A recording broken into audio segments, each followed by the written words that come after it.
Magandang gabi po, Luzon, Visayas at Mindanao. Galit na kinumpronta ang isang guro sa Tarlac ng pamilya ng 8 taong gulang niyang estudyante na ginahasa umano niya sa loob ng paaralan. Sa gitna yan ang pagharap nila sa piskalya kung saan iginiit ng pamilya ang hustisya para sa biktima. Itinanggi naman ng paaralan na meron silang dark o confession room kung saan umano naganap ang krimen, sabay banta sa mga gagamit umano sa insidente para sa pansariling interes. Nakatutok si Jonathan Andal. Angel yung anak ko, Angel.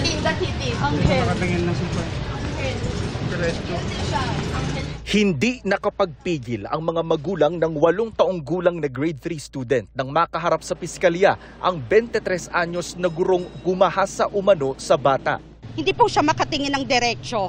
Hustisya yung gusto ko para sa Angel kong anak na inabuso ng isang teacher. Si teacher ayaw munang magbigay ng pahayag ayon sa kanyang abogado. Pero nagpasaan nila sila sa piskal ng sagot sa aligasyon o counter-affidavit.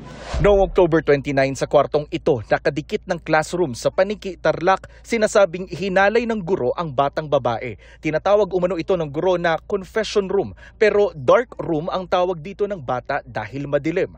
Naglabas ng pahayag ang paaralan na hindi namin papangalanan para sa proteksyon ng lahat ng estudyante. Itinanggi nilang may dark o confession room sa paaralan. Hanggang kahapon, wala pa umanong natatanggap ang paaralan na formal na report o komunikasyon mula sa magulang ng bata sa kabila ng mga hakbang nila para makausap ang mga ito.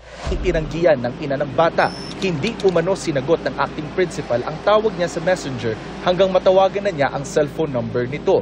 Nang tanungin kung kailan sila aaksyon ay sinabi umano nitong sa November 3. At nang iginiit ng ina na gusto niyang makausap ang presidente ng paaralan, sinabing i-update na lang siya. Naghintay pa umano ang ina ng 2.5 araw para makakuha ng appointment sa presidente ng paaralan.